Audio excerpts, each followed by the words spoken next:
Good morning, Miss Jeneline. Good morning, ma'am. Okay, Miss Jeneline, can you tell me about yourself? I am Janet Nakula from Sakitna, Sabuda, Quirino, 25 years old. I'm married and I have a two kids. Okay, I have a few questions for you to answer, so let's start. Why do you want to work as a maid? Ma'am, I want to work as a maid because I want to help my husband to earn money. Why you choose Malaysia when there is a lot of other country? Ma'am, I choose Malaysia because it's here in the Philippines and I want to experience living in Malaysia. Okay, how are you qualified for this job? Ma'am, I qualified in this job because I've experienced as a housemaid in the Philippines for 1 year. Okay, may I know what is your education level is? Ma'am, I am a high school graduate. What is your recent working experience? Ma'am, my recent work experience is a housemaid in the Philippines for 1 year. Okay, have you worked abroad before? No, ma'am. Do you have experience of taking care of baby? Yes, ma'am, because I am a mother, ma'am. Okay, how about elder or older people? Do you have the experience to take care? No, ma'am, but I'm willing to take care of elderly people, ma'am. Okay, do you have any other special skills?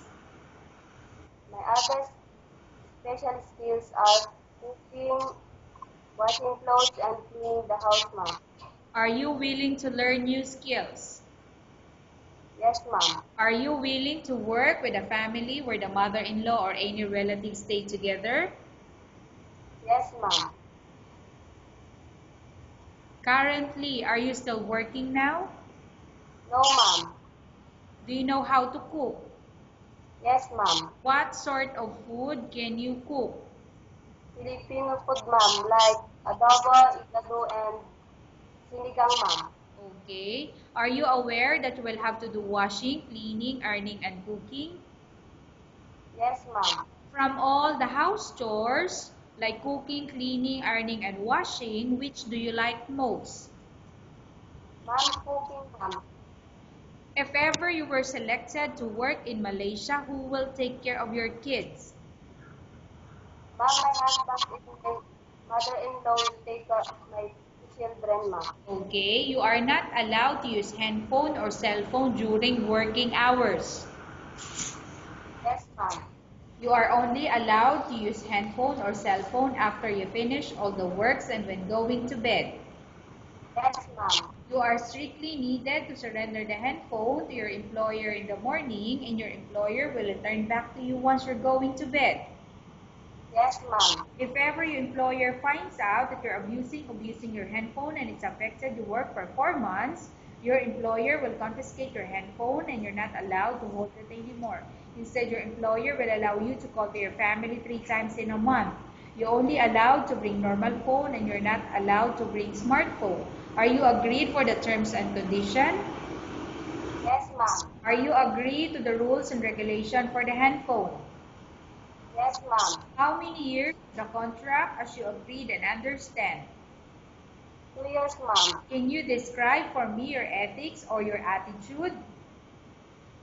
My ethics are hardworking, honest, and a good person, ma'am.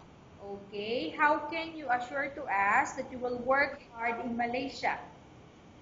Ma'am, I can follow the rules and regulation and I will do my job very well. Can you promise not to use the telephone without the permission of your employer? Yes, ma'am. Can you promise not to put on makeup but to dress properly while work? Yes, ma'am. Can you promise not to invite friends and relatives without the consent of your employer? Yes, ma'am. Can you promise not to ask for advance salary from your employer under any circumstances? Yes, ma'am. Do you really understand of the rules and regulation of the agency? Yes, ma'am. Do you pay any placement fee for you to come to Malaysia to work as a maid? No, ma'am. Do you have any history of sickness, example breast cancer or any other illness? No, ma'am. Do you suffer from any skin diseases, allergy, or physical defect? No, ma'am. Have you suffered from any serious illness? No, ma'am. Do you smoke? No, ma'am. Do you have any tattoo in your body? Nothing, ma'am. Do you take any prohibited drugs before? No, ma'am. Have you undergone any operation or surgery? No, ma'am. Are you medically fit? Yes, ma'am. Are you in any medication? No, ma'am. Are you allergic with any food? No, ma'am. Are you prepared to work for the employer of any race? Yes, ma'am. Are you prepared to eat the type of food taken or given by your employer? Yes, ma'am. Are you afraid of being left alone in the house? No, ma'am. Are you afraid of dogs or other pets? No, ma'am. Can you promise to work according to instruction from your employer? Yes, ma'am. Do you have any immediate family working in Malaysia? Nothing, ma'am. Okay, Miss Jeneline, we have finished our question section. Let's go to case study. I have a case study for you and want you to answer me truthfully. Upon arrival in Malaysia within 6 months, if ever any of your family members pass away, what will you do? Will you continue to work till finish your contract or you will go back? Ma'am, I will finish my contract until I leave. Okay, so you will finish your contract. Tell us about yourself and why do you want to work in Malaysia as domestic helper? I am Jenny Mantula from San Tomas, Sabuday, Quirino, 25 years old. I'm married and I have 2 kids. I want to go abroad because I want to help my husband to earn money, ma'am, for the study of my children.